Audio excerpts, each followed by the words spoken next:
Good morning. I am Arthur Gonzalez, Chair of the Financial Oversight Management Board for Puerto Rico. I'd like to welcome everyone joining us today for the Oversight Board's 49th public meeting, and which is being held virtually. All 4 voting members who currently serve on the Oversight Board are here together in Puerto Rico. To begin the meeting, I would like to start with a roll call to formally determine if we have a quorum. Dr. Andrew Biggs. Present. Myself, present. Mr. John Nixon. Presente. Dr. Betty Rosa. Presente. Ex officio member Governor Jennifer Gonzalez, who is present by video conferencing. Welcome, Governor. We have a quorum and the meeting is called to order. As usual, I would like to ask our General Counsel, Mr. Jaime Alcore, if he'd be willing to act as secretary for this meeting. Yes, I am. Thank you. I would like to welcome OMB Director Orlando Rivera Berrios and thank all government officials joining today, as well as everyone watching the live stream of this meeting via the Oversight Board's website at www.oversight-board-PR-gov. The audio of this meeting is available in English and Spanish in simultaneous translation. Additionally, the meeting is being translated into sign language.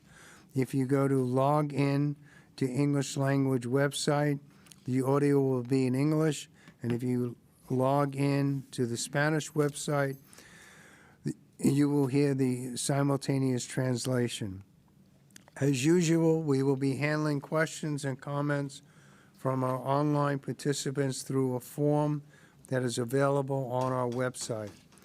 You can find this form on the live stream page and complete it by putting your name and adding any questions or comments you might have. You can post comments or questions until 15 minutes before the end of the meeting. We will provide answers on our website. We will also give an opportunity to address any comments we have received towards the end of the meeting. We have the following agenda items for today. Approval of minutes of public meeting and executive sessions of the Oversight Board. Administrative matters. Remarks from Governor Jennifer Gonzalez. Update from the Executive Director. An overview of the fiscal year 2027 budget process presented by the Oversight Board's Budget Management Director, Alicia Guardiola, and Puerto Rico's OMB Director, Orlando Rivera Berrios. Public commentary, other matters, and then adjournment. The first order of business is to approve the minutes of our last public meeting, which was held on May 7th, 2025. The minutes are attached to the meeting material as Exhibit A. We also need to approve the minutes from a series of executive sessions held since that public meeting. Those executive sessions were held on May 9th, May 16th, May 23rd, May 30th, June 6th, June 11th, June 13th, June 20th, June 27th, June 30th, July 7th, July 11th, August 1st, October 7th, October 17th, October 22nd, October 28th, October 31st, and November 26, 2025. The minutes of the executive sessions are attached to the meeting materials as Exhibit B. Are there any questions about the minutes? There being no questions, do I have a motion to approve the minutes? Mr. Chair, I'd like to move to approve the minutes of the last public board meeting held on May 7, 2025, which are attached to the meeting materials as Appendix A, and the minutes of the executive sessions held on May 9th, May 16th, May 23rd, May 30th, June 6th, June 11th, June 13th, June 20th, June 27th, June 30th, July 7th, July 11th, August 1st, October 7th, October 17th, October 22nd, October 28th, October 31st, and November 26th. We've been busy. Which are attached to the meeting materials as Appendix B in the form presented to the meeting. Thank you, John. Do I have a second? I'll second. Thank you, Andrew. I would like to ask for a voice vote. First, all in favor, please say yes. Yes. Yes. Those opposed, please say no. If there are any abstentions, please say abstained. All right, the motion has passed. All of the board members present having voted in favor, the motion passes and the minutes are approved. Next, we have a couple of routine administrative matters. Would someone make the first motion? Mr. Chair, I'd like to make the following motion. Between the adjournment of this meeting and the opening of the Oversight Board's next public meeting, the Oversight Board may consider in executive session any and all matters that it is authorized to consider under PROMESA, including first, any certification determinations authorized by PROMESA, including certification determinations under Section 206 of PROMESA. Second, any submissions or authorizations authorized by PROMESA. And third, any filings authorized under Title III of PROMESA, in each case that are set forth as part of the vote to convene such executive session. The Oversight Board may also act by unanimous written consent between meetings in accordance with its bylaws, with such consent to include consent by electronic transmission. Thank you, Andrew. Do I have a second? Second. Thank you, John. Would all in favor please say yes? Yes? Yes. Any opposed? Any abstentions? All of the board members present having voted in favor, the motion passes. We have one more motion which relates to the unanimous written consents. Would someone please make a motion? Mr. Chair, I move to confirm and approve any unanimous written consents adopted by the Oversight Board since the adjournment of our last public meeting, which are attached to the meeting materials as Appendix C. Thank you, John. Do I have a second? I second. Thank you, Andrew. Will all in favor please say yes? Yes. Yes. Any opposed? Any abstentions? All of the board members present having voted in favor, the motion passes as well. Next, I would like to change the usual order of our public meeting, board meetings, to accommodate Governor Jennifer Gonzalez's schedule. Welcome, Governor. I appreciate you taking the time to join us today, given your busy schedule. The floor is yours. Thank you, Mr. Chairman, and all members of the board, as well as the people who are listening and viewing this session. As you may know, I'm in New York, and that's the reason I'm not present live, but I'm connected via Zoom. I want to say thank you to you and all members, and I appreciate the opportunity to provide an update on three matters that are central to our shared objectives of the fiscal responsibility, reliable public services, and a sustainable return to the capital markets. To that end, I will address that this week meetings with the credit rating agencies in New York, the progress we have made preparing the fiscal year 2027 budget under our reform budgeted process, and the completed renegotiation of the government contract with NFE. But first, I would like to highlight some of the most important achievements we have attained since taking office in energy, fiscal, and economic fronts. On an energy front, thanks to the decisive actions since day one, we have added 1,200 megawatts of new generation capacity, which is equivalent to more than 37.4% of current generation. And we have preventing the massive blackouts that has been predicted for this summer. We have 4 additional generation projects that are already underway that will modernize power production, namely 800 megawatts of temporary generation, 430 megawatts of Tesla Megapack batteries, 3,000 megawatts under Biden at this time, and approximately 600 megawatts of renewable energy, plus 200 megawatts of batteries under the expedited process established through the Executive Order 2025-047. These projects, it will lower electricity cost and improve the stability of the system. And for the first time, LUMA has been truly held accountable, stopping actions that will harm the people of Puerto Rico, such as the cancellation of night crews, and laying the groundwork for justified termination of an abusive and unjust contract.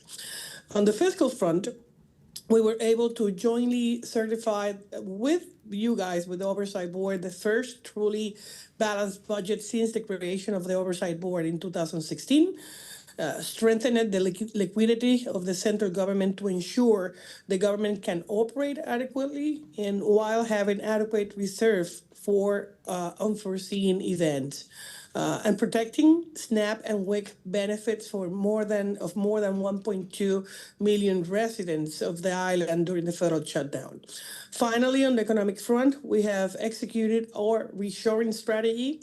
We have achieved the expansion of 17 manufacturing companies during this year, creating more than 4,000 promised jobs and injecting over $2.2 billion in our economy. Today, Puerto Rico has the highest level of construction employment in 16 years, and a non-farm payroll employment reached 966,500 jobs, an increase of 3,100 in a single month, and 14,500 in 1 year.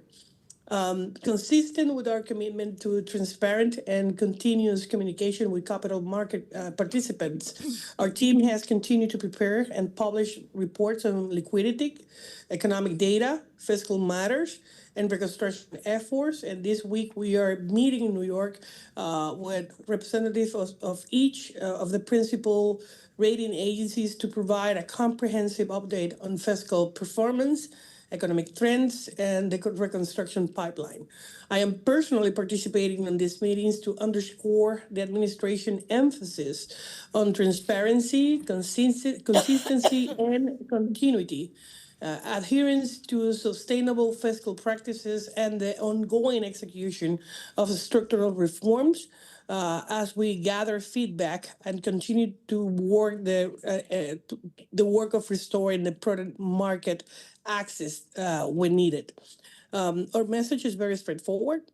Puerto Rico fiscal trajectory is anchored in balanced budgets, strengthening governments and evidence-based policy making, and our engagement seeks to align the rating agencies' forward-looking assessment with a concrete progress.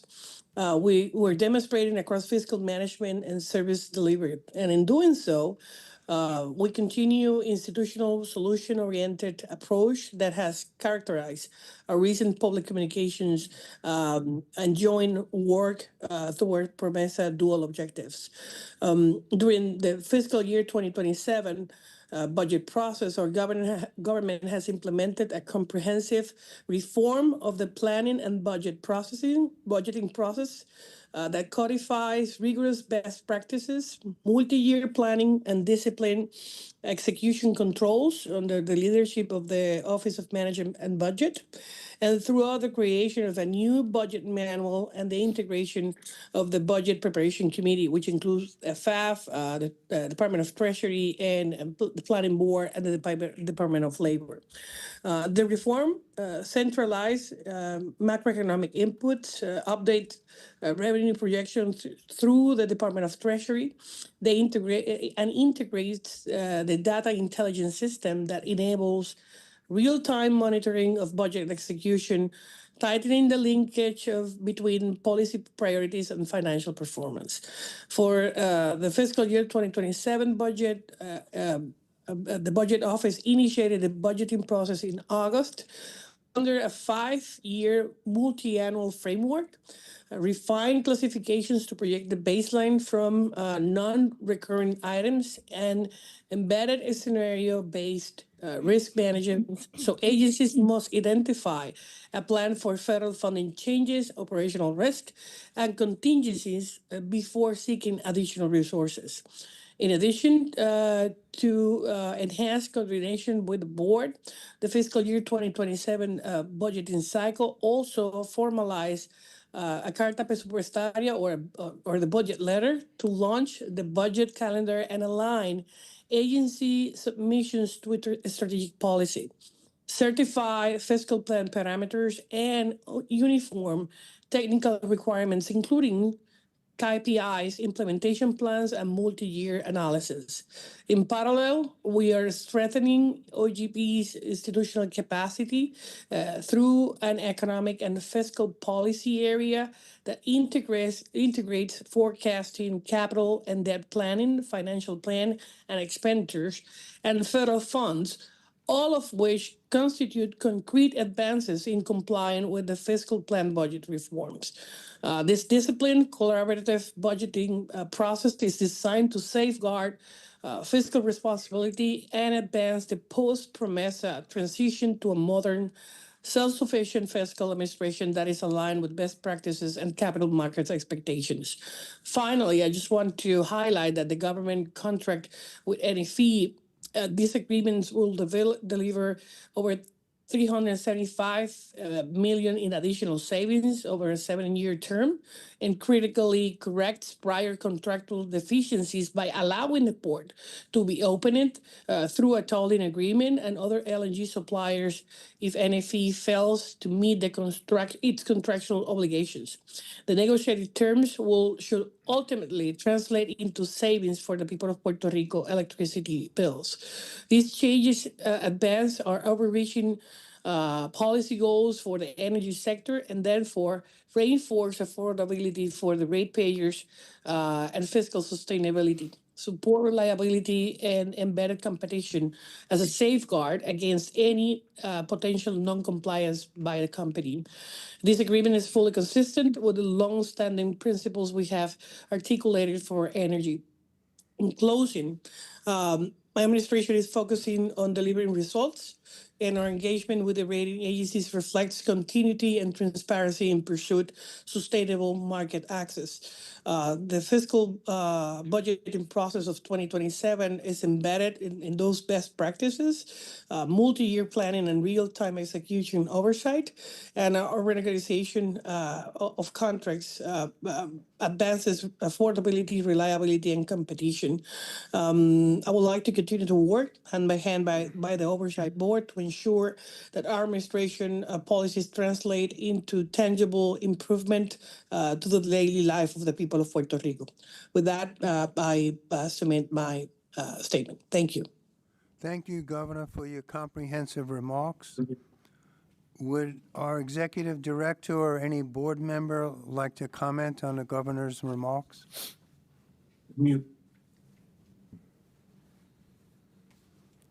All right.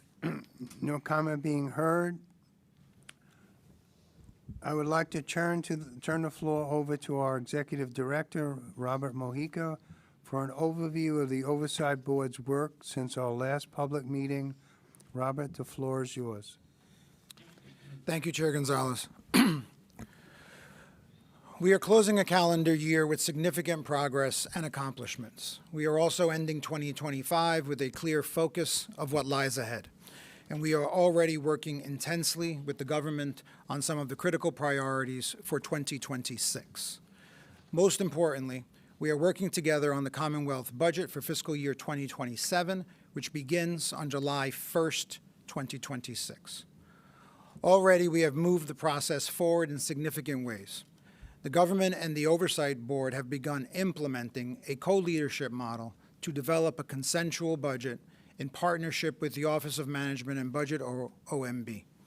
This means initiating the transfer of knowledge, processes, and responsibilities for fiscal and budget matters to the government.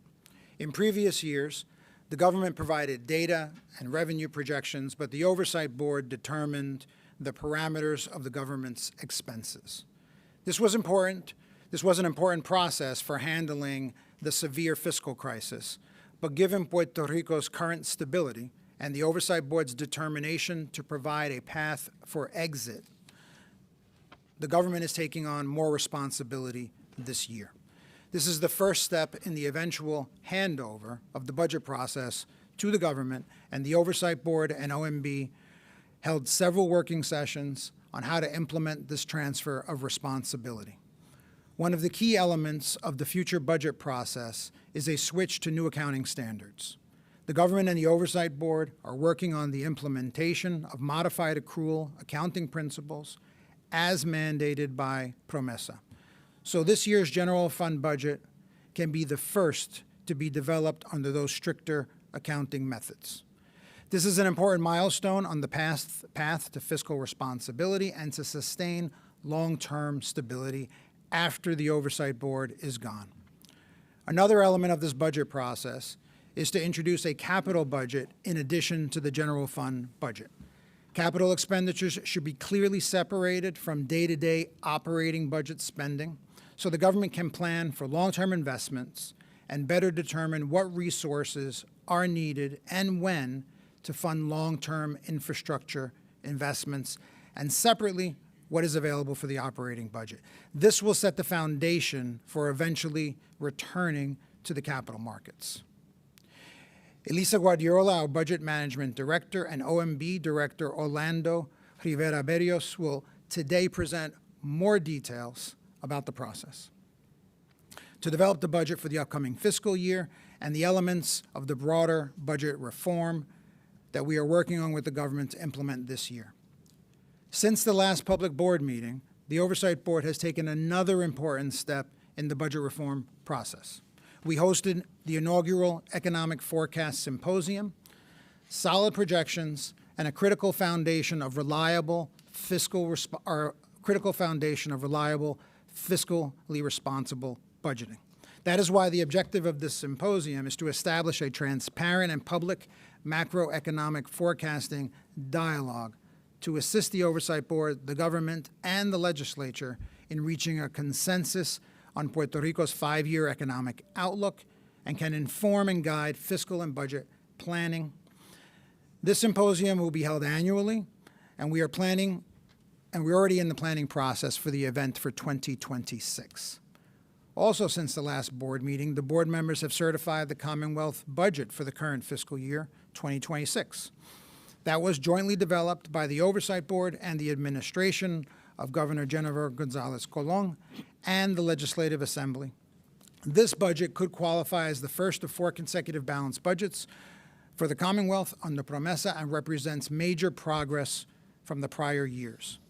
The budget also reflects the unprecedented uncertainty around federal funding and economic growth that the Oversight Board and the government faced earlier this year. When the budget was developed, there were significant risks, and the budget included reserves and increased holdbacks that allow for the repurposing of funds to respond to federal government policy changes. For example, the budget held back 5% of agency spending for 8 months to prevent deficits should federal funding decreases emerge. Now, well into the second quarter of the fiscal year, these federal fund reductions have not materialized, and we may well be able to release the 5% holdback soon so that the government can allocate these funds to the priorities we set together in the enacted budget. Together, we have developed a responsible budget for this fiscal year, and the government and the Oversight Board will make sure we do so again for next fiscal year. Even if some of the risks that we foresaw have dissipated, they have not completely disappeared. The federal government is working on its own budget, and though I will not attempt to predict what the outcome of that process will be, we will have to be prepared for a situation that includes reductions in federally funded programs affecting Puerto Rico. At least one risk remains well into the future: Medicaid funding. Billions in federal Medicaid funding expire in 2027, and that is Puerto Rico's fiscal year 2028. And we will probably not know for a long time whether Congress would be willing to continue the additional Medicaid contributions beyond the $500 million in Medicaid funding that Puerto Rico receives by permanent law. And if so, by how much? So we must be prepared and work with the governor to make sure that the federal government understands the implications for Puerto Rico. Since the last board meeting, we also published our annual report. It includes, again, areas of focus that will guide our priorities in the current fiscal year and beyond. We also added a second volume to the annual report this year that follows my testimony before Congress and outlines the Oversight Board's significant accomplishments for the first time in great detail, including the substantial savings we achieved for the people of Puerto Rico. In July, the United States House of Representatives Subcommittee on Indian and Insular Affairs held a hearing to review the work of the Oversight Board, as well as the path forward. What I told members of Congress is that Promesa is working. Today, Puerto Rico is dramatically different. It is stable. I reported to Congress that the fiscal crisis and the horrific hurricanes that followed took a generational toll on the people, communities, and businesses of Puerto Rico. It is the Oversight Board's responsibility to complete Congress's mandate. Puerto Rico must not fall back into fiscal instability. That is why budget reform is a priority that we highlighted in the annual report. Institutionalizing permanent reforms is essential to sustaining balanced budgets once the Oversight Board supervision ends. The reforms described in the annual report are intended to enable the government to meet the statutory requirements of Promesa, enabling Puerto Rico to produce balanced budgets independently and sustain fiscal responsibility, regain market confidence, and prevent a return to the pre-crisis practices. One critical element, the government must return to the timely publication of audited financial statements, a key step to regain adequate access to the credit markets. Another area of focus is the Puerto Rico Department of Education, PRDE. PRDE's centralized budget model leads to inefficient, unequal fund distribution and lacks transparency.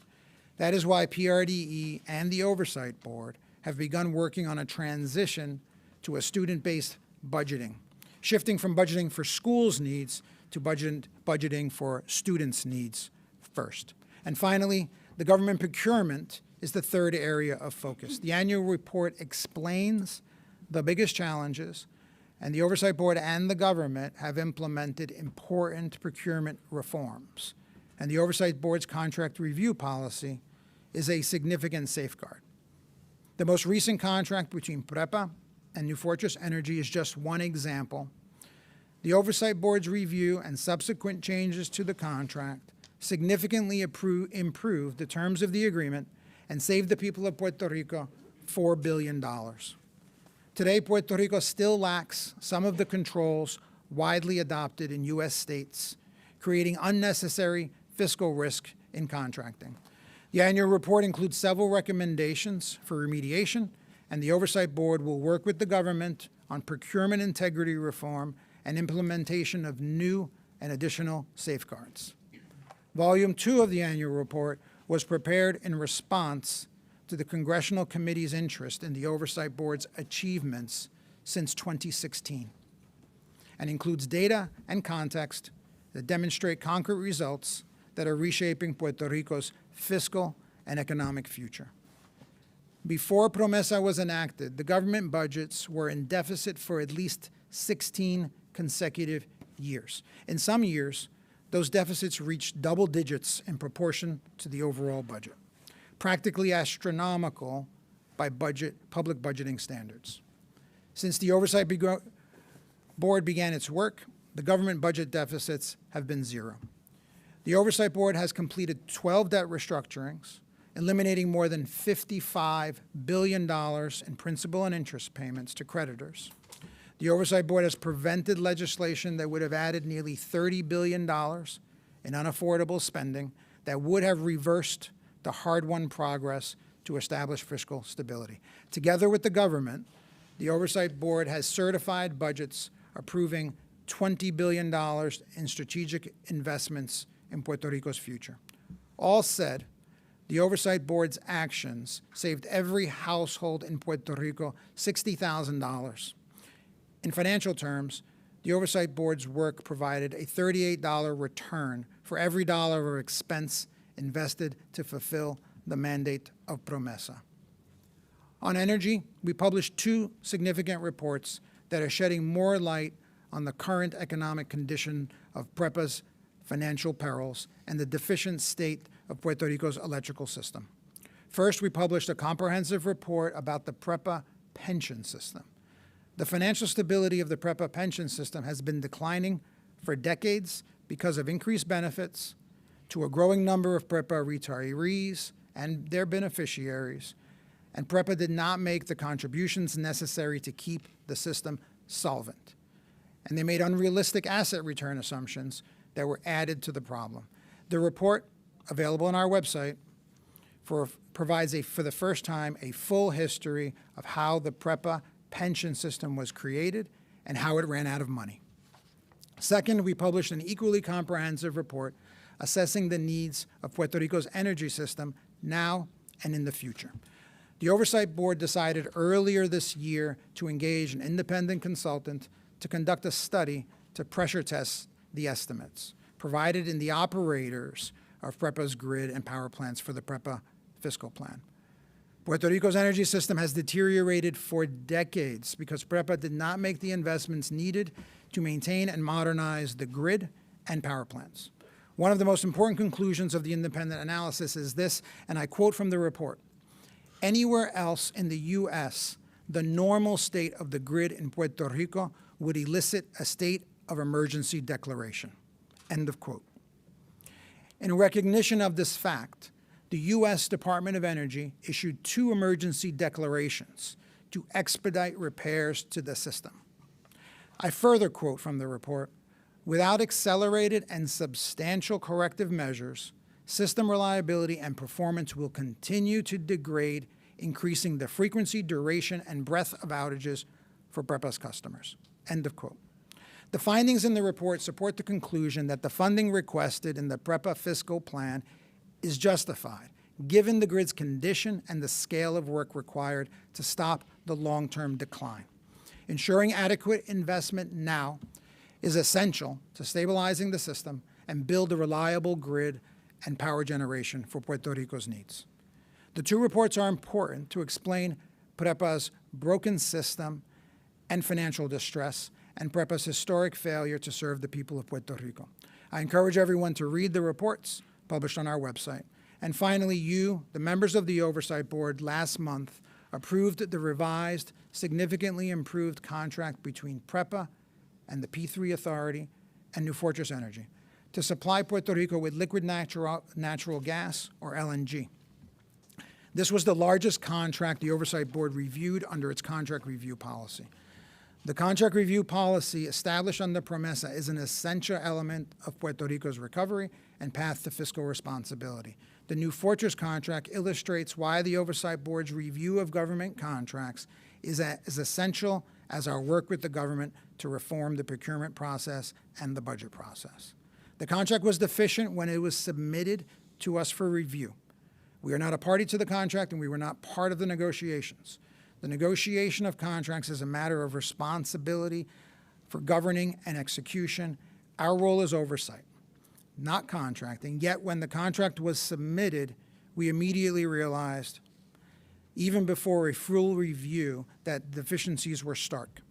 The initially proposed 15-year contract, with an estimated value of approximately $20 billion, would have locked Puerto Rico into a long-term commitment with a single supplier for an annual contracted quantity of LNG Puerto Rico may have never needed.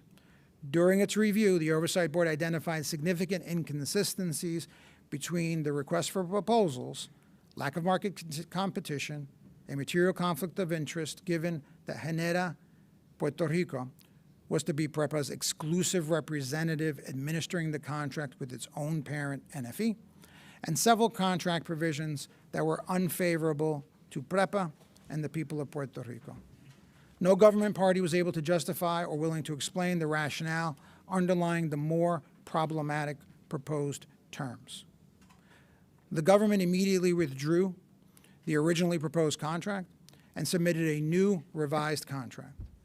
The new contract also raised concerns, but nearly all of the Oversight Board's concerns raised in the original and the new contract were eventually addressed, and after considerable scrutiny, the Oversight Board was able to approve it.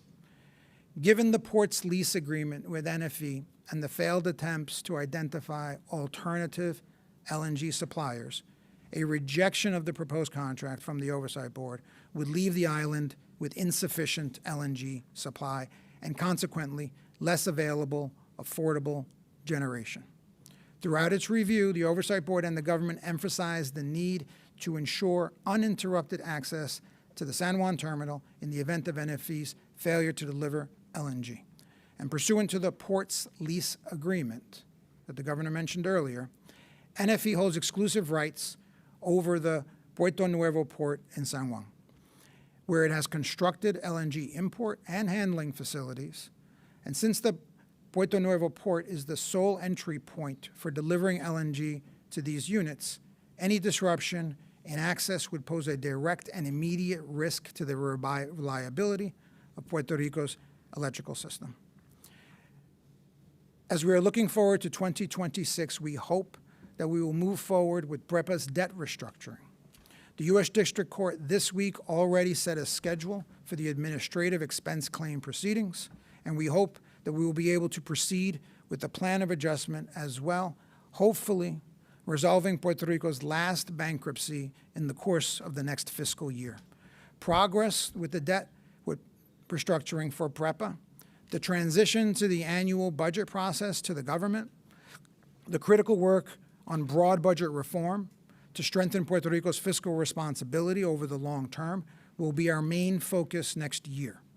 Considering the significant steps that we have made together with the government this year to move forward Puerto Rico, I am confident that in 2026 we will have another successful year for Puerto Rico's path towards fulfilling the mandate of Promesa and for the fiscal responsibility and stability and the people of businesses of Puerto Rico depend on.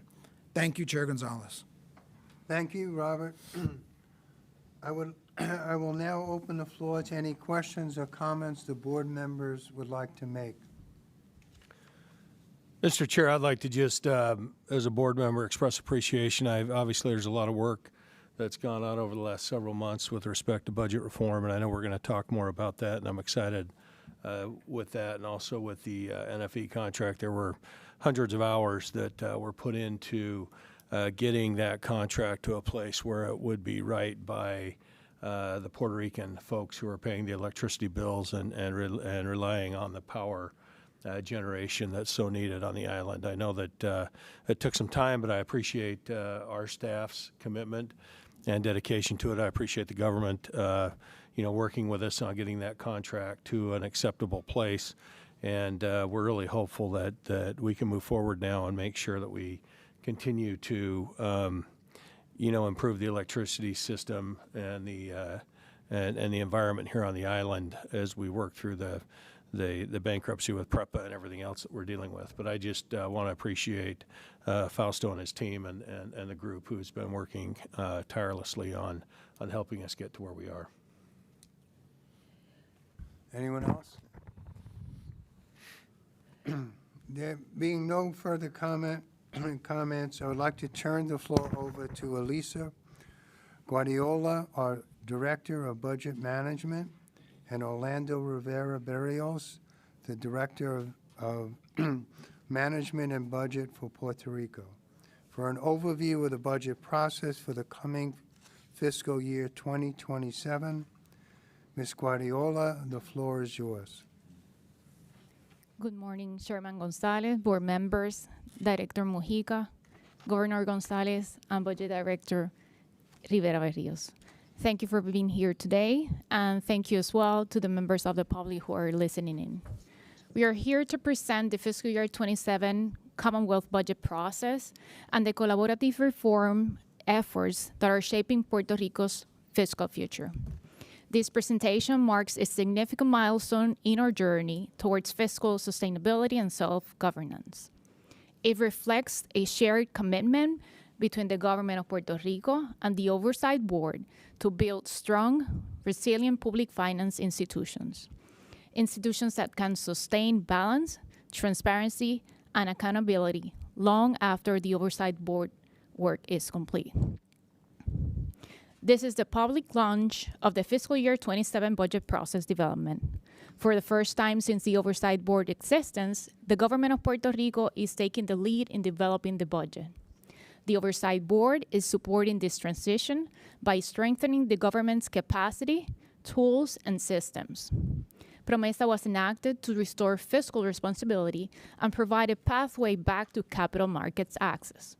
Since Section 209 of PROMESA outlines the standards of the Oversight Board's termination.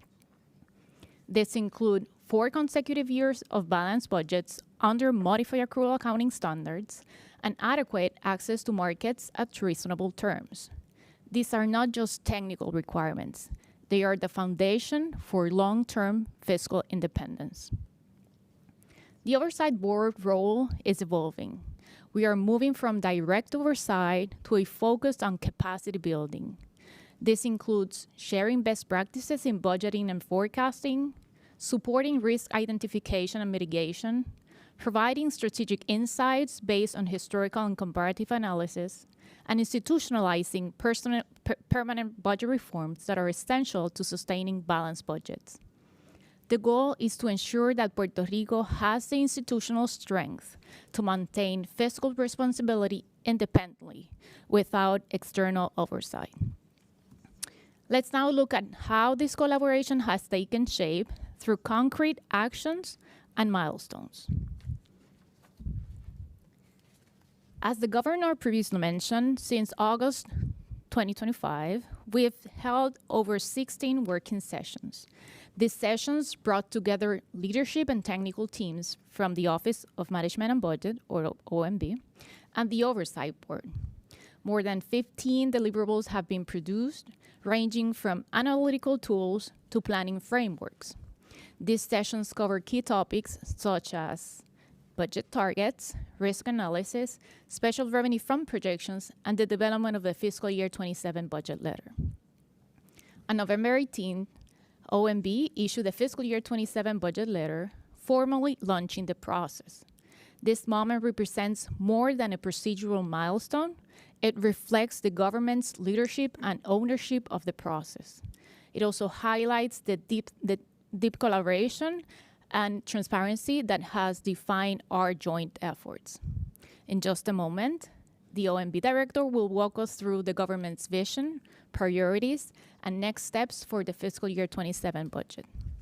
His presentation will provide further insight into how this process is being led and implemented by the government of Puerto Rico. The fiscal year 27 budget process is being developed under a co-leadership model between OMB and the Oversight Board. This marks a significant shift towards government-led fiscal management. The process is structured around 4 key areas: establishing realistic budget targets aligned with fiscal sustainability, conducting a comprehensive analysis of liabilities and risks, developing a clear budget policy framework and request for information process, and improving forecasting methodologies for special revenue funds. This approach ensures that the budget is not just balanced, but also resilient. Our sessions followed a phased approach. We began by building a shared understanding of the fiscal plan, budget targets, and risk management. We used data-driven tools and analysis, such as year-over-year comparison, liquidity reports, and risk tracking, to inform decisions. As alignment was established, the sessions evolved into deep dives, enabling more detailed analysis, tool development, and targeted problem solving. This foundation has been critical to supporting the fiscal year 27 budget planning process. We've identified several areas for continued collaboration and support. First, jointly identifying and analyzing risks with agencies. This includes maintaining communication around operational, policy, and legislative changes that may impact agency budgets. Second, developing mitigation strategies. High priority risks must be addressed through the fiscal year 27 budget process development and to ensure alignment with fiscal targets and sustainability goals. Meanwhile, low priority risk should be jointly monitored and managed throughout the fiscal year as part of our ongoing collaborative efforts. This include mid-year adjustments, reapportionment, or other responsive measures that maintain service continuity while upholding budget discipline. Third, implementing permanent budget reforms. This include prioritizing permanent financial discipline and modern fiscal management practices by establishing a financial plan and a comprehensive budget framework. Maintaining communication to pass centralized government leading all finance and budget provisions, and advancing the adoption of modified accrual accounting, starting with developing, certifying, and monitoring the fiscal year 27 Commonwealth General Fund budget under these principles. These reforms are essential to institutionalizing fiscal discipline. Looking ahead, our shared commitment is to build strong institutions that can sustain fiscal responsibility beyond the Oversight Board's presence. The Oversight Board will issue the official fiscal year 27 budget schedule and revenue estimates early next year. Together, we aim to certify a budget that reflects fiscal discipline, sustainability, and Puerto Rico's path to self-governance. As we've said before, true fiscal independence will be achieved when transparency, accountability, and balance are permanent features of government. Public engagement and transparency are essential to building trust and accountability. This collaboration is a milestone in the transition to self-governance, and we are proud to be part of it. Now I'm going to switch to English. So para concluir, pues quiero agradecer primero al director, ¿verdad?, de OGP, al equipo de la Oficina de Gerencia y Presupuesto, que ha participado semana tras semana junto con nosotros, a todo el equipo de la Junta de Supervisión Fiscal y a todas las agencias que por su dedicación y arduo trabajo. Así que esperamos continuar avanzando y construir juntos pues un Puerto Rico más fuerte y más resiliente. Así que muchas gracias.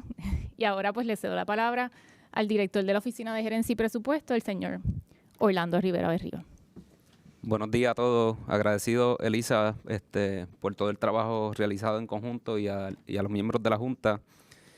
Voy a estar presentando todo el trabajo que hemos realizado en este 2025, los logros que se han implementado a través del plan de gobierno de nuestra gobernadora, la honorable Jennifer González Colón, a través de una planificación estratégica que se ha adoptado mediante la integración de distintas agencias y el uso de herramientas modernas de análisis fiscal y la implementación de principios rectores, que el gobierno lo que busca es fortalecer la gestión pública y avanzar hacia una mayor eficiencia de transparencia y responsabilidad fiscal. Estos logros han sido a través de la creación de un comité interagencial de elaboración presupuestaria. Si recordemos la reunión que tuvo la Junta en el mes de diciembre del año 2024, uno de los señalamientos fue que el gobierno tenía descentralizado la gestión presupuestaria en distintas agencias.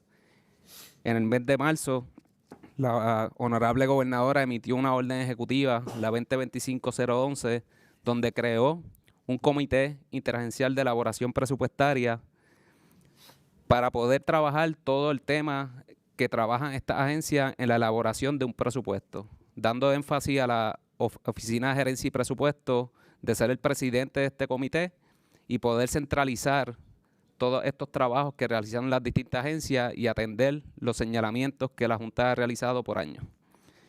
La visión que hemos tenido, les vamos a estar presentando para darle la prioridad del presupuesto del año fiscal 2027, que está dirigido directamente a los principios rectores que hemos establecido en un manual de presupuesto. Estaremos presentando también los próximos pasos de las distintas reuniones que estaremos realizando con las distintas agencias en colaboración con la Junta de Supervisión Fiscal. Como mencioné, la Orden Ejecutiva 2025 creó un comité interagencial compuesto por la Oficina de Gerencia y Presupuesto, la FAF, Departamento de Hacienda, Departamento del Trabajo y la Junta de Planificación. Este comité logró elaborar un Budget Master Plan que se divide en 4 fases, donde la primera es relacionada a las proyecciones de ingresos y los estudios macroeconómicos, Estamos buscando que la OGP se adueñe de todos estos análisis de proyecciones de ingresos y mejorar el modelo de proyecciones de ingresos que realizan las distintas agencias y retar ese trabajo que realizan desde la Oficina de Gerencia y Presupuesto. Actualmente, en el presupuesto para el año fiscal 2027, estamos trabajando con las proyecciones de ingresos y los estudios macroeconómicos del plan fiscal actual del 2024. La fase 2, relacionada a formulación y desarrollo de la planificación presupuestaria.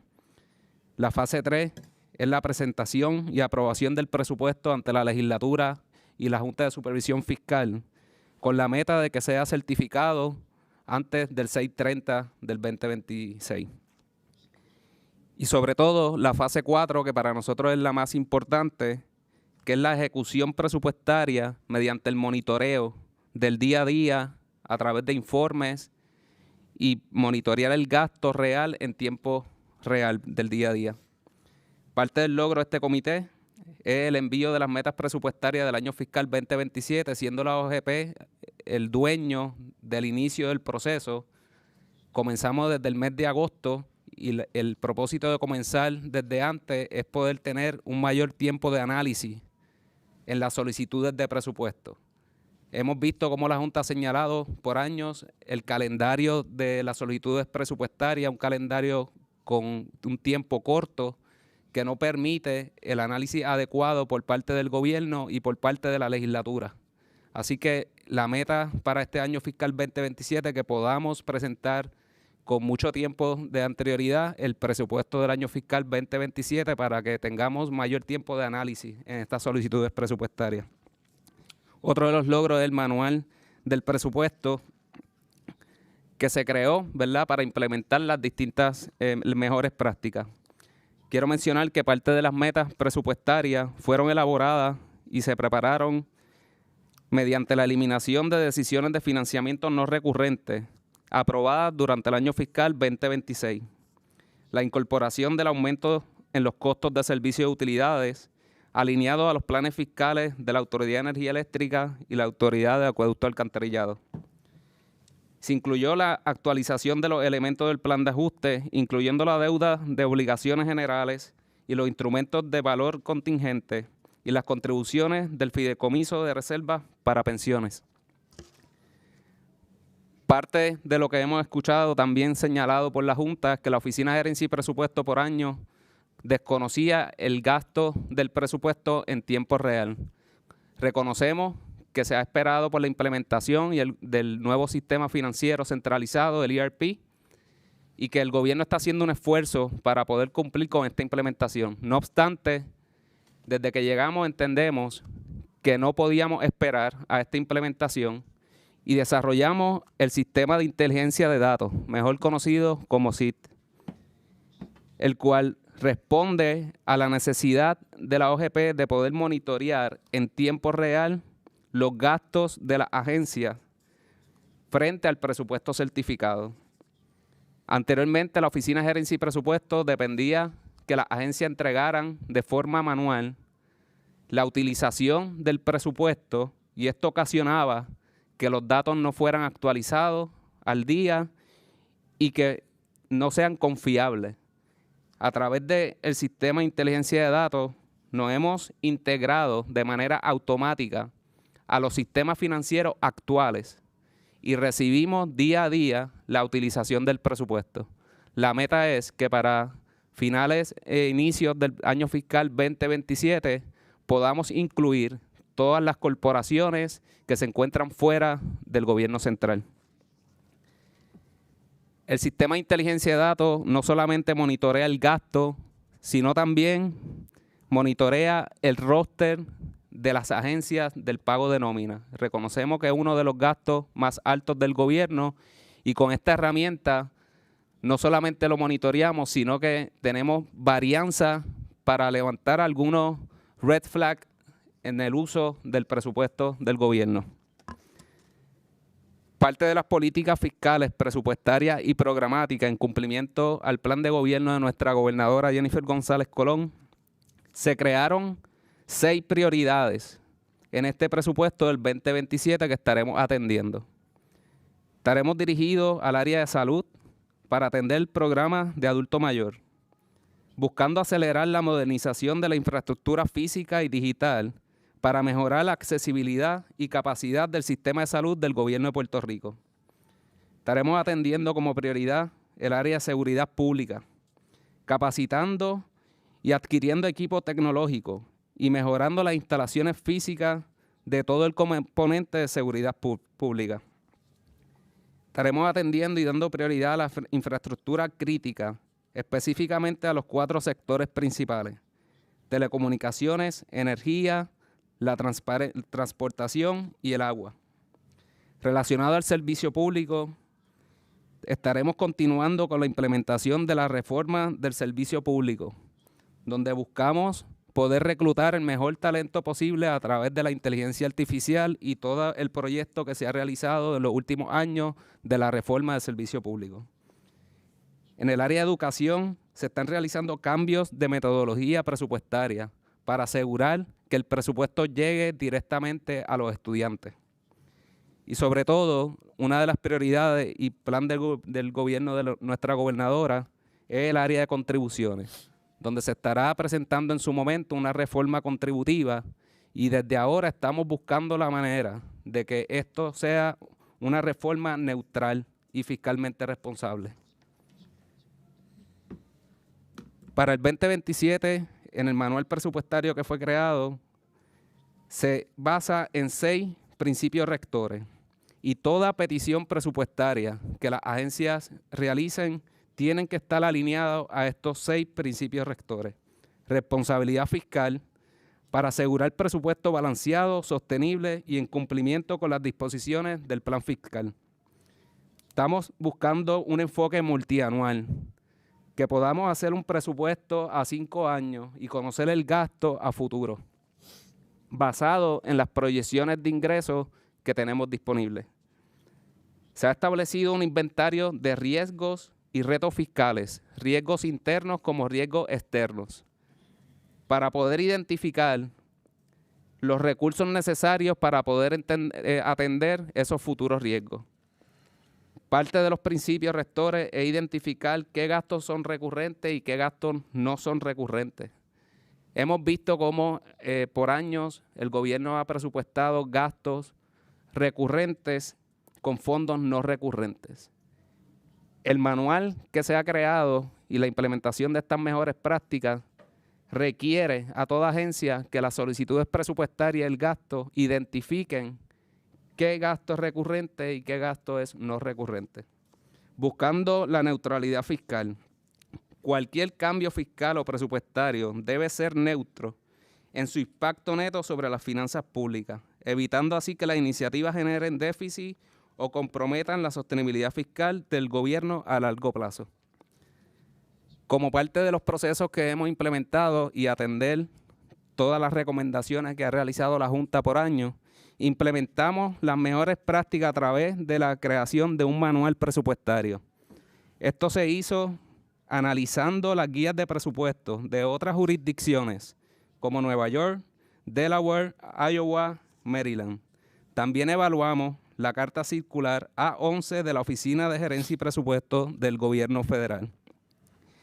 Esto creó el manual de presupuesto, donde está alineado a 7 mejores prácticas a nivel mundial, a un enfoque multianual, a la clasificación rigurosa de gastos recurrentes y no recurrentes, a la gestión de riesgos presupuestarios, a la reserva y control presupuestario, a indicadores de desempeño, donde cada solicitud de iniciativa de gobierno tendrá que estar atado a unos indicadores de desempeño. Por ejemplo, si se solicitan fondos para reclutamiento del servicio público, esa solicitud tiene que venir acompañada con un plan de reclutamiento. Lo mismo pasa con los fondos de mejoras permanentes. Tiene que venir obligatoriamente con un plan de inversión. La Oficina de Gerencia y Presupuesto, a través de la implementación del manual y presupuestario, le da las guías a la agencia para poder crear estos planes. Anteriormente, la Oficina de Gerencia y Presupuesto emitía una carta presupuestaria que es el inicio del ciclo presupuestario. Este año se implementó el manual presupuestario para implementar las mejores prácticas y se elaboró una carta presupuestaria cambiando la metodología para que fuera dirigido solamente a notificar cuál es la política pública presupuestaria de ese año fiscal. Este inicio del ciclo presupuestario del 2027 da énfasis a la eficiencia, transparencia, disciplina y resultados. Toda petición presupuestaria del año fiscal 2027 tiene que ir dirigida al plan estratégico del gobierno, al cumplimiento del plan fiscal y a las metas presupuestarias establecidas en nuestro análisis. Buscamos la eficiencia y los resultados que sean medibles. Por otro lado, la Carta de Presupuesto establece unos parámetros y restricciones que queremos implementar en el presupuesto del año fiscal 2027.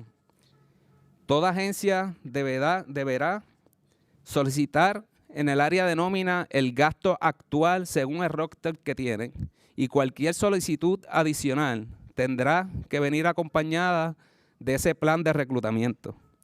En el área de OPEX, de gasto operacional, se está exigiendo a cada agencia a que reduzca un 5% del gasto en el área de servicios profesionales y servicios comprados.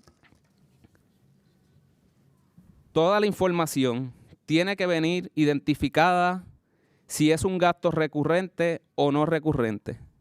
El manual de presupuesto establece en el capítulo 3 5 elementos esenciales para poder identificar si estos gastos son recurrentes o no recurrentes.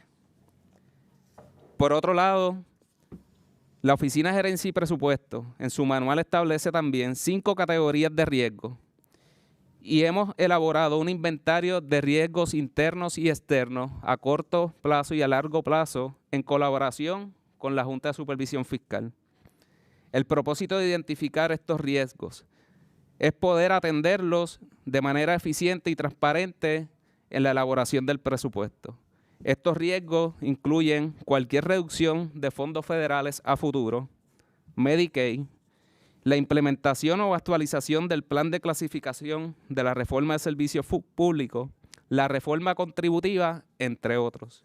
Y parte de las instrucciones que se dio a las agencias en la carta de presupuesto de ir reduciendo el gasto en un 5% es poder ir atendiendo los distintos riesgos que estamos identificando. Como parte de todo este trabajo que se ha realizado, es parte de la reforma de presupuesto que estamos implementando en la Oficina de Gerencia y Presupuesto. En adición a todo lo que hemos mencionado, la Junta de Supervisión aprobó hace varios meses atrás una reestructuración organizacional en la Oficina de Gerencia y Presupuesto para crear el área de política económica y fiscal, que integra las siguientes divisiones: división de pronósticos económicos y de ingresos, división de planificación de capital y gestión de deuda, división de plan financiero y gasto y división de fondos federales. Esto con el propósito de seguir fortaleciendo la función de la Oficina de Gerencia y Presupuesto y lograr una responsabilidad fiscal responsable a corto y largo plazo. Como próximos pasos, el 18 de noviembre se emitieron las metas presupuestarias del año fiscal 2027. Del 8 al 16 de diciembre estamos realizando reuniones independientes con todas las agencias, la cual el equipo de la Junta de Supervisión Fiscal está participando.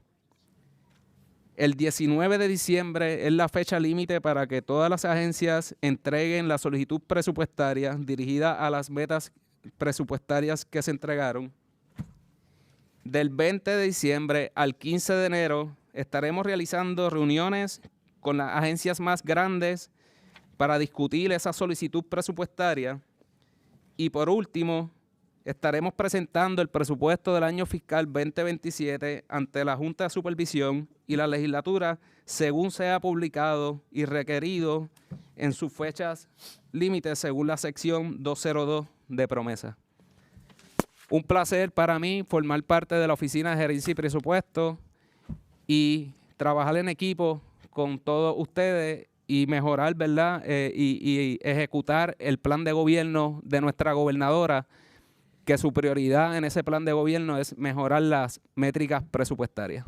Muchas gracias. Thank you both for your comprehensive remarks and presentation. Would any board member or our executive director like to comment on the presentations? I definitely would, Mr. Chairman. Obviously, this is something that I'm very passionate about, being a former budget director for a couple of states. And really, this is the reason why I joined the board, to really help solidify the budget process within the Commonwealth. Obviously, we know that the bankruptcies are one thing, and getting through them and solving those are obviously, you know, a lot of what we do, but also laying the groundwork so we have fiscal sustainability in the future is very important, and I think is equally as important to what we're doing with the restructurings, because we need to be able to pay the debt that we agree to, right? And if we have a budget process and a fiscal house of cards, it's not going to happen. So I just want to thank Orlando and Elisa and all the hard work that's been going on. I love to see the transformation. I mean, obviously, the board's not going to be here forever, and we need to talk about the transition. I talked with the governor about this a few months ago. We were in Washington, D.C., and we sat down and had a good chat about this. And obviously, having run the budget office, like I said, in a couple of states, I really understand the role that you play as the budget director and the importance in the future success of this island and your team. And so I'm really pleased to see this transitioning happening. I really appreciate the presentation you put together, and I'm really pleased that you're taking the lead on the development this year, because obviously much of what the FOMB is doing right now will need to transition to your office. And I believe as a board member, again, I'm partial because I'm a budget guy, but I think that's probably one of the most key foundations to the future success of the Commonwealth and building a future for its people. So I look forward to working with you on that. I think we've got an A+ team. I know and we're really looking to build capacity within your agency so you can do this and make sure we have a smooth transition. So not really a question, but just congratulations. Thank you for all the great work you're doing, and we really look forward to working with you to make sure this happens. Thank you very much. Yeah, Robert? First, I want to thank you both. I think you're the right leaders to be doing this, you and the teams behind you. Lack of fiscal discipline, lack of a budget process is why the board exists. And this is the foundation for everything going forward. We need to build a budget process that survives, not just that survives the board, but actually survives the administrations, something that's permanent. I have a bias because I'm a former budget director. I lived and breathed this stuff, and the board's been able to stabilize this where we are today, and we're in a good place. But this transition is going to be the critical part to determine if this whole process, all right, has worked and will put Puerto Rico in a position going forward. As the governor pointed out, being able to re-enter the capital markets is also going to be conditional about your ability to do this transition and the ability to put the permanent budget reforms in place that are in law so that other people can unwind all the good things that you are doing. So we want to make sure this never happens again. This is the step to doing that. I'm really encouraged by the cooperation that exists between the teams. We aren't going to always agree on things, but this is the beginning of that process, and I think I'm looking forward to next year's budget, getting that done, and seeing how we can make permanent the changes that we're doing and encourage what you're doing with that office. So thank you. This is probably the most important thing that we do. It is the last step of what we do. After, right, we have the bankruptcy, finish this part, get this done, and then we look forward to being able to put Puerto Rico on a better foundation going forward. So thank you. Any other comments? There being no further comments or questions, we have now concluded this, the substance of today's meeting. I understand we received a couple of questions through our online comment portal, and the Oversight Board will post answers to those questions and comments on our website.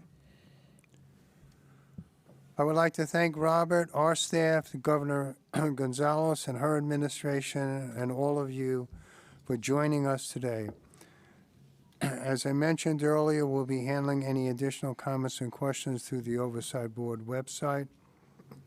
Does any board member have any other matter to discuss today?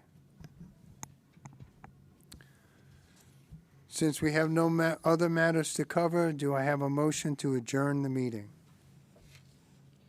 Mr. Chair, I'd like to move to adjourn this meeting. Thank you, Andrew. Any seconds? Second. Thank you, John. All in favor, please say yes. Yes? Yes. Any opposed? Any abstentions? All of the board members present having voted in favor, the meeting is now adjourned. I invite you to join us for the press conference to follow. Thank you all very much.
Buenos días a todos. Good morning, everyone. We will start press conference now.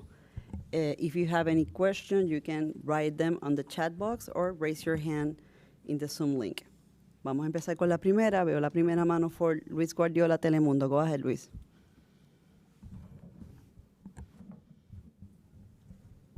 ¿Me escuchas, Luis?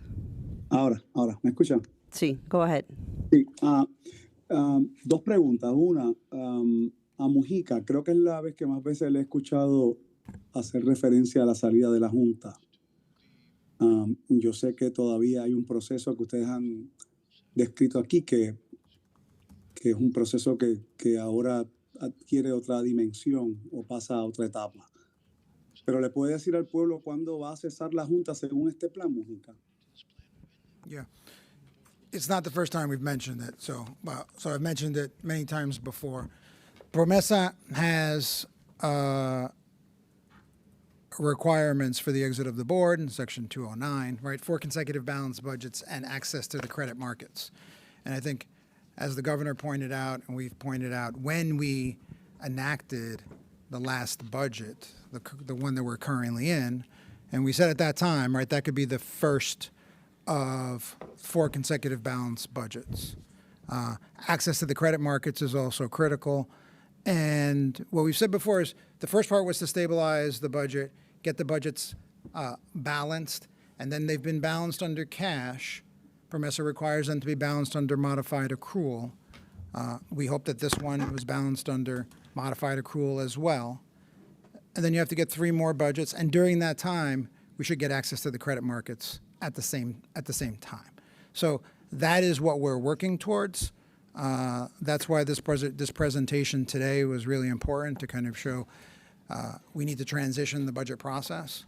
That's going to take time, but we need to transition it to from the board being the central driver to the government being the central driver, and the board moving more into a supervision role, and set up the accounts and the budget process so that you can regain access to the capital markets, which includes setting up a capital budget, having a capital plan, as the budget director mentioned, doing 5-year plans.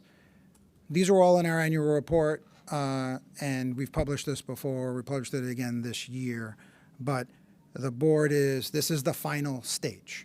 And while that's happening, we believe we'll finish with the PREPA Title III proceedings, and those will be the final stages. So it's been consistent. Maybe we haven't said it enough, but this is the final stage. And those are the final requirements, which are in law. So they're not new requirements. They're what in Section 209 of PROMESA. Okay, so no se puede dar una fecha.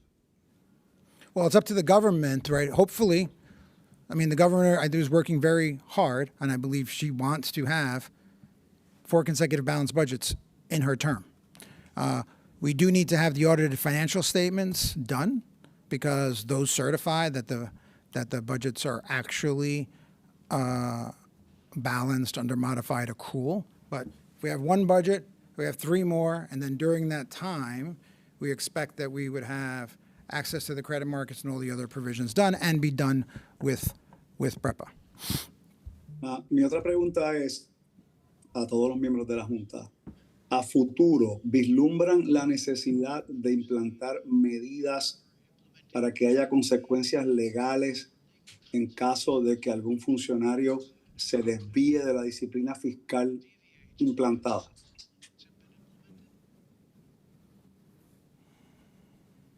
I don't. That hasn't been discussed.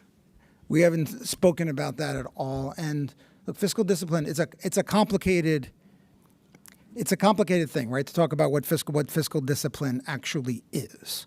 The same challenges that Puerto Rico faces are challenges that other states face during times of fiscal crisis, and there are choices.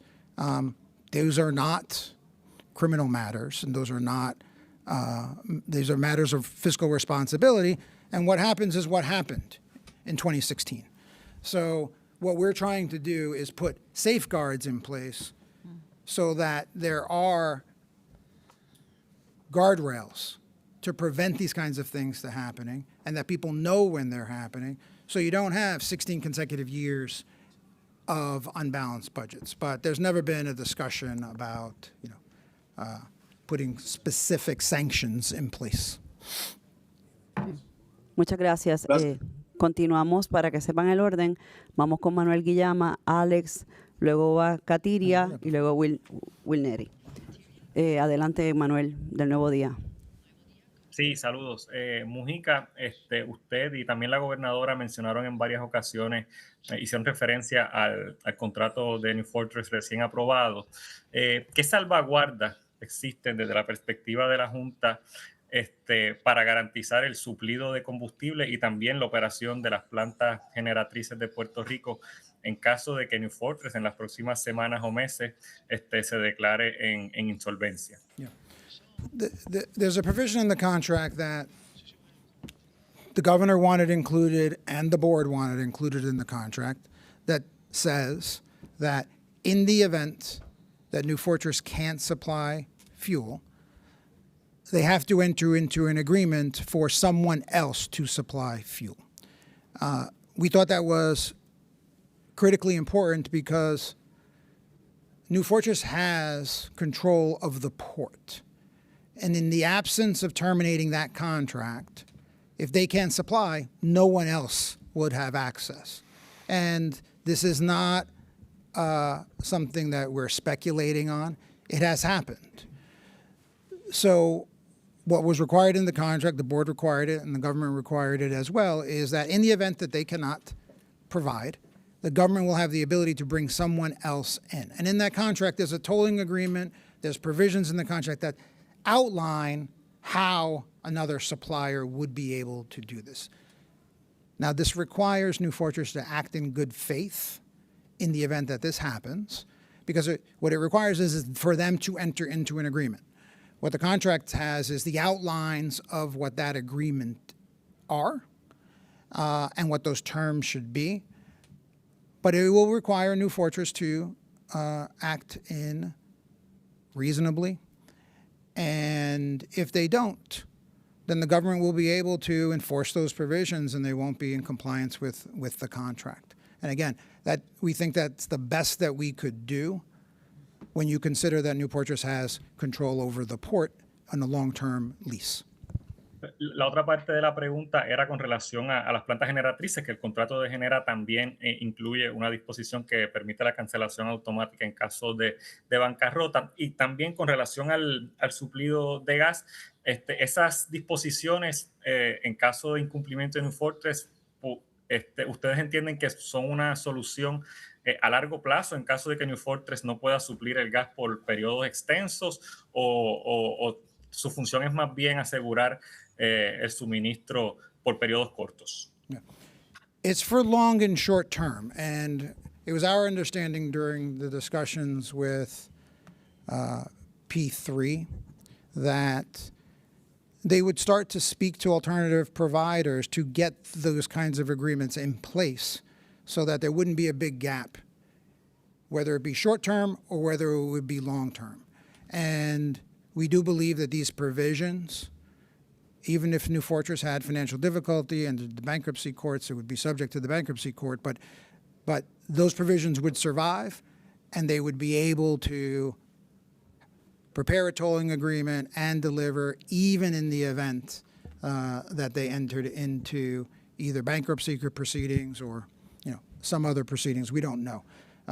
We haven't had those specific discussions with them. We read about their financial condition, from what we hear in the press. Muchas gracias. What about the generation fleet, the Genera generation fleet? What are the contingencies in that regard? In terms of what with regard to the generation fleet? El contrato de Genera no dispone que se puede cancelar si New Fortress se declara en bancarrota. Así que si eso ocurriera próximamente, ¿qué plan habría para asegurar la generación eléctrica? And Genera right now is the operator of the generation fleets. So if the question is, if New Fortress is in bankruptcy, would the Herneta contract would continue, and the same thing, they would still continue to operate those and be subject to bankruptcy proceedings. No one is, again, we have not crossed that bridge, but that contract continues even in the bankruptcy. I don't know if the judge has any thoughts. Yeah, I mean, a lot of it depends on what happens in terms of what kind of bankruptcy may be filed. And if it's a restructuring of New Fortress, and New Fortress is going to operate during the bankruptcy, that's one thing. If it were to be, and I have no reason to believe it would be, a liquidation of New Fortress, then clearly they wouldn't be operating their contracts. But I think it's far afield right now to speculate at what it may look like at that moment in time if it ever were to happen. Okay. But certainly I think all parties will, prepare themselves as best they can to address the issue if it were to occur. Thank you, Judge. Vamos a pasar por la próxima pregunta, pero tenemos varias. Alex, you're next. Cyber News. Estoy aquí, voy a ver. Sí, le voy a hacer las preguntitas corridas. La primera, estaban hablando sobre el asunto de los contratos y cómo la Junta y la intervención de la Junta ha ayudado a evitar pues, posibles problemas con esos contratos. Le pregunto, ¿qué le parece el hecho, por ejemplo, de que el gobierno de Puerto Rico firme un contrato, en este caso con Luma Energy, a la misma vez va al tribunal a impugnar su propio contrato y declarar una cláusula inconstitucional? ¿Eso ayuda en el proceso de hacer negocios en Puerto Rico? La segunda pregunta, si nos pueden explicar cómo va a cambiar el asunto presupuestario en educación. Dijeron que lo van a hacer a través de presupuestar por gasto por estudiante versus como está ahora. Y finalmente, la tercera pregunta, si hay algún asunto administrativo que consideren importante resolver antes de que concluya este año. You want me to answer the education? If you want. Okay. Mirándolo, o sea, in the reform, in terms of, and I'm speaking as a commissioner of the state of New York, the important thing is to focus on the individual student's needs. And obviously, every student's need, cada estudiante tiene necesidades que tenemos que preparar para poder crear programas y invertir para esos estudiantes, especialmente cuando estamos bregando con estudiantes con necesidades de educación especial y otras necesidades. Es sumamente importante que esto refleje las necesidades de la escuela, pero específicamente las necesidades de los estudiantes. So the reform has to really look at student-based and then do the modeling of the various needs based on those needs. And part of what we found and the reason this reform was initiated is there was a big disparity between schools. And some schools received a lot more funding than other schools, more for historical reasons than because of the needs of the school. And as student population has changed, some of these budgets haven't changed. And the proper way to do student budgeting would be to have money based on, as the Commissioner mentioned, money based on what the students' needs are, so that there is fairness and equity in the funding formulas, and frankly, transparency. Because when asked, why does this school have 50 students and they receive 50% more funding than this other school with 50 students, there really isn't an answer except it's because we've always done it that way. That's part of that reform. Yeah, and Robert, the other part that I think is very intentional and very focused is the the issue of weighted, based on those needs. That's exactly what I look at per school, per district versus, just looking at, a general number of students that are in that space, because you may have general numbers, but the individual needs in those spaces, in those schools, in the district are very different. So, and it doesn't, and just to be clear, it's not, the whole budget is not decided in that way. A portion of it. And these things happen over time, and you look at a portion of the budget and say, this is the base amount. Base amount should follow the student. Obviously, there are other considerations. How much is the school upkeep cost? How much is the building cost? Those are other factors that you have to consider. So it's complicated and it'll take time, but you have to start. And that's the process that we want to work with PRD, and hopefully we get to a point where there's something that you could execute on. On the issue of the Luma contract, when we review the contracts, we're looking for whether it promotes market competition and whether it's consistent with the fiscal plan. So the issue with regard to liability at the time we were reviewing it did not violate the fiscal plan, and I don't believe it weighed in as to whether or not there was market competition with regard to that clause. So the board wasn't discussed with the board when that lawsuit was initiated, nor how it proceeded. So right now, I think PREB is reviewing it. There are appeals that could take place. So that's where that stands. But it wasn't something that the board would have accepted or rejected, because it wasn't an issue of consistency with the fiscal plan or market competition. And with the third question? Can you repeat it, Alex? ¿Lo puedes repetir? La pregunta que queda pendiente es si en lo que queda de año hay algún asunto administrativo que consideren importante resolver. This year, or are you talking about long term? Lo que queda del año 2025. 3 semanas. Oh, I think we're very close to the end of the year. We're still reviewing. We're reviewing contracts. We're working on the administrating of the budget. There are always things that come up, but there's nothing specifically that we are talking about getting done before the end of the fiscal year. The legislature's not in session, so just the general administration of the budget, approving of contracts, and just keeping government running, working with the government. Gracias, Robert. Continuamos. We continue with Catirias. Estás en mute. Hola, buenos días. Ahora sí. Hola, buenos días a todos. Katiria de Noticentro. Me gustaría saber cuánta apertura hay de parte de la Junta para la discusión de una reforma contributiva y cuáles quizás serían los límites de qué áreas pueden o no pueden tocarse. The board hasn't put a restriction on what you can and can't do. It has to be consistent with the fiscal plan. I think the budget director earlier mentioned the issue of budget neutrality, of being fiscally responsible. We're speaking with the government, and we hope to be able to, work with them, see a plan, and be able to work cooperatively with them on whatever they want to advance.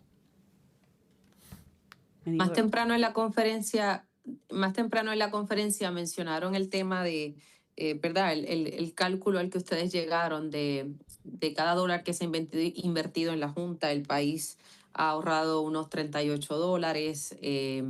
Hicieron ese cálculo de unos $60,000 por familia. ¿Cómo llegan a ese número? ¿Verdad? Quizás por explicárselo un poco a la gente. Sure. Well, we reduced the debt, all right? So a big part of that number is the reduction in the overall debt. And all of this is in the annual report that we released last month in detail.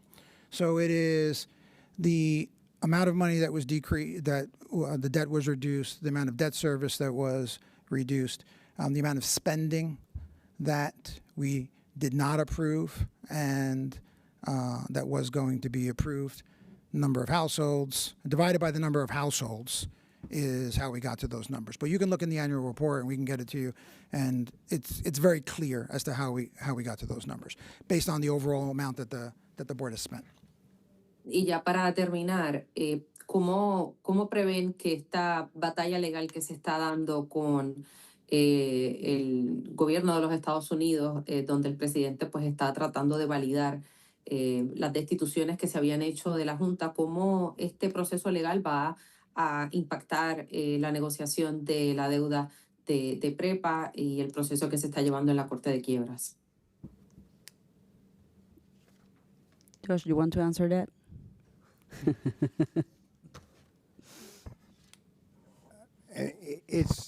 It's unclear as to what its impact would be.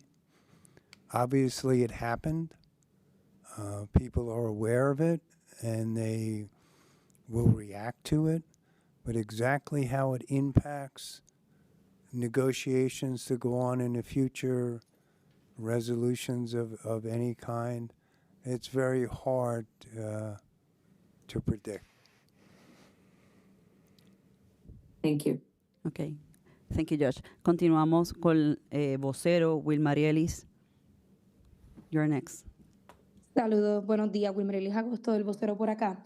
Tengo varias preguntas, las voy a hacer todas corrido, y ya que estaban hablando del tema de las destituciones que hizo Trump, pues esa es una de mis preguntas, y es conocer cuál es la postura de los miembros de la Junta ante el reto que hizo Trump de apelar esta determinación en el tribunal. La otra pregunta es: ¿qué iniciativas de desarrollo económico están impulsando para que Puerto Rico empiece a depender menos de fondos federales, si es que hay alguna iniciativa en curso? Y en tercer lugar, con relación a la quiebra de la Autoridad de Energía Eléctrica, ¿qué está haciendo la Junta para agilizar la resolución de esta quiebra? ¿Cuánto más hay que esperar, ya que se pudiera inferir que tal vez está un poco detenido ese proceso?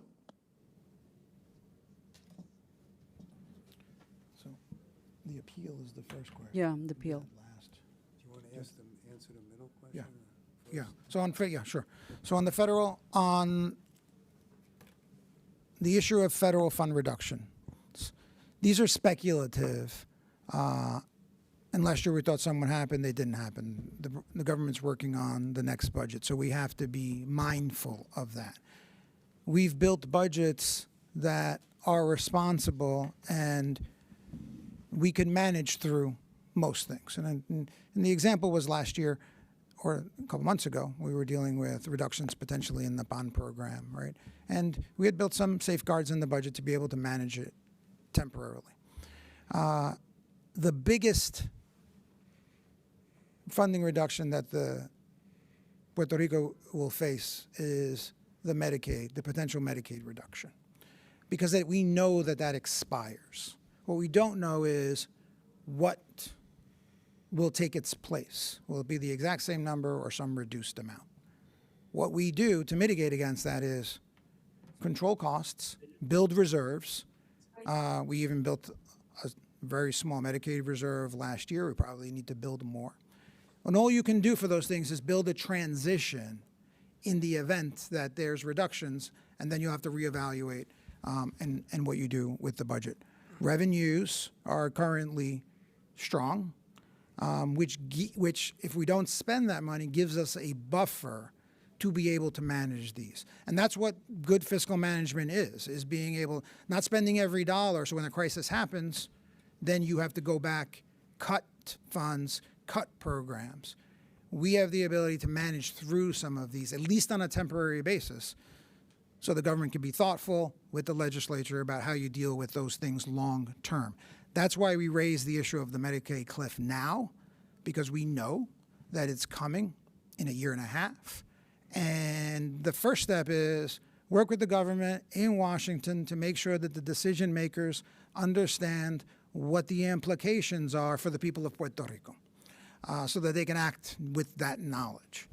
And then in the event that it impacts us in a negative way, we'll have to manage that. But that also goes to why you want to control spending, don't do irresponsible budget increases, make sure you have revenues that can take the place of some of the federal funds if they go away. So it is all part of the responsible budgeting, and we're working very closely with the administration, and they understand it. I think you heard the budget director actually say today, right? They're looking at the risks and trying to manage the budget, keeping an eye towards those risks, and I think that's a very good development and something that Puerto Rico has not done in the past. Hey, Robert, can I just add to that? I've been through many of these cycles throughout my time in government, as has Robert and others. But it's so important to understand that Puerto Rico, the finances of Puerto Rico now are operating in a rational way, right? I mean, that's why we build up budget stabilization funds. We've reserves. It's not perfect at this point, but we're much better equipped to deal with economic cycles and federal funding changes than the Commonwealth has traditionally been. So this is not uncommon to what's happening in all other 50 states and the other territories. And it's important that we continue this path, because right now the board's in place and we're watching these, we're forecasting them, we're looking at them, we're working with the federal government. But at the end of the day, this stuff needs to be sustainable for Puerto Rico to be able to continue long term and have success long term. So these are exactly why we need to do what we're doing and what we've been working on. Thank you, John. I guess to address the first and the third question, as to how each of us feel, my reaction would be, the answer may be interesting, but it's not really relevant to the outcome. And what I think we will focus on through our attorneys is responding to the court as they will and have required responses to be filed, and address it really within the court process. Thank you, Judge. As to the third issue about moving forward with the Prepper case, I think it was mentioned earlier that the administrative claim dispute, which is a significant dispute in the case, is moving forward. There was a recent order by the court regarding discovery, and at the same time, the mediation process continues. And I would assume that both that posture of the administrative claims and other issues within the court will move forward as the mediation process also moves, hopefully, to an agreed resolution. Okay. Gracias. Continuamos con Oscar Serrano, Noticel. Saludos y feliz Navidad a todos. Gracias.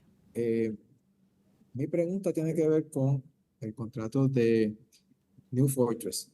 Las aprobaciones que se dieron de parte de la Junta incluyen la expectativa, the expectation, de que el gobierno va a evaluar el acuerdo de los muelles para desarrollar alternativas a ese acuerdo de los muelles con New Fortress para poder tener más competencia en el suplido de gas. La pregunta concreta sobre eso es ¿qué facultades legales, qué poderes de la Junta ustedes podrían desplegar para atender esa evaluación que haga el gobierno, o si es simplemente que a ustedes se les va a informar, porque no hay nada que puedan hacer?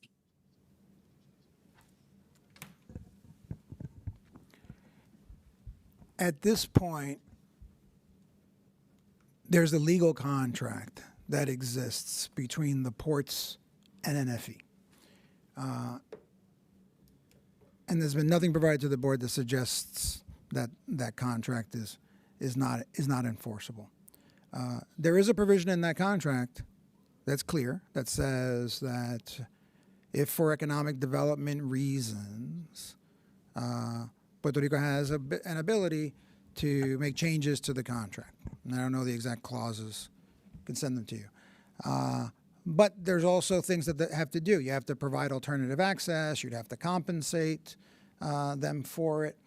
And what we're saying in there is the government should review that contract and those clauses because this is a 7-year contract with a potential for renewal, and anything can happen during that time. And they should be aware of all of their legal powers under that contract to make changes if that changes are necessary. Someone else, asked a question about the fiscal stability of the fuel supplier. Right? Anything could happen. So what we don't want to do is be in the exact same position 7 years from now with few alternatives. So this is where we are today, and that contract's in place. But we think the government should start to look at those things. Otherwise, you're having the same conversation 7 years from now. Now, perhaps the markets have changed. Things have changed between now and then. But that was the purpose of that clause, because the board was really restricted in terms of how you can create market competition for the port with that clause there, because even other suppliers, right, were restricted. A victory in that contract was actually getting the tolling agreement, however, and putting that in place for in the event there is an inability. But that was the purpose of that clause. The government negotiates contract. The government enters into the contracts. So we are not, part of that negotiation process. We review the contracts after the fact, but before they're executed, right, to make sure. And the reason we got stuck on this contract is because it did trigger one of our review thresholds, which is, does it promote market competition? And then after evaluating the contract over time and exhaustively, that port issue, right, became the biggest obstacle. And that's why that clause is in there. We really wanted them to review it, see what all their options are, to promote as much competition as possible, to reduce costs. At the end of the day, that's the goal. The goal at the end of the day is to get the lowest price for the LNG as possible under market conditions. Seguimiento breve. Respetuosamente, creo que no me has contestado la pregunta porque la misma se dirigía a ver si ustedes tienen facultades legales que fueran a ejercer en ese contrato. En algún momento la Junta señaló que ese contrato original de puertos no se sometió al review de la Junta porque en el momento en que se hizo el contract review process no existía. Y en algún momento ustedes también pidieron información sobre ese contrato. ¿Ustedes han concluido ya que bajo sus poderes no pueden ya entrar en ese contrato, o ustedes entienden que todavía bajo sus poderes podrían entrar en ese contrato? I thought we've spoken about this publicly before. I think the issue was that the contract was not submitted to our approval, and then upon review, the information was sent to us. The contract is not over $10 million, so it wasn't subject to the contract review process at the time. So to then say 7, 8 years later that we're going to open up the contract because we wanted to review it, even though at the time it wasn't at the $10 million threshold, and today when we reviewed it again, it's still not at the $10 million threshold, right? There wasn't a basis for us to review that contract or for the government to have sent it to us. I believe that was the determination that we made with regard to reviewing that contract recently in the last 6 months. ¿Alguna otra pregunta? Continuamos con reorg. John Marino, I'm sorry, Octus. John Marino. Thanks. It's our understanding that the White House can make 3 more, the 3 vacancies of the members who didn't sue. The White House can make those nominations. I'm just wondering if the White House has done that. And if not, if the board cares to comment on the 6-month lapse in time between the dismissals and the firings. And also, if you could discuss maybe the chairman, member Nixon or Mojica, about how the uncertainty over board membership is affecting the board's work or PREPA restructuring strategy.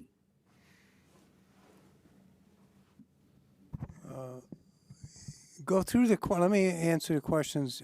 At my age, Sure. I forget things. So go through the questions one at a time. Yeah, it's our understanding that the president can make 3 nominations to the board for the members he terminated who were not involved in the litigation challenging those terminations.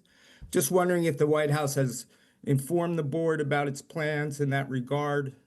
And if not, if you care to comment in the lapse of, it's like 6 months since the firings. All right, with respect to the first question, the first part of the question, the answer is no. With respect to the second part, it's also no.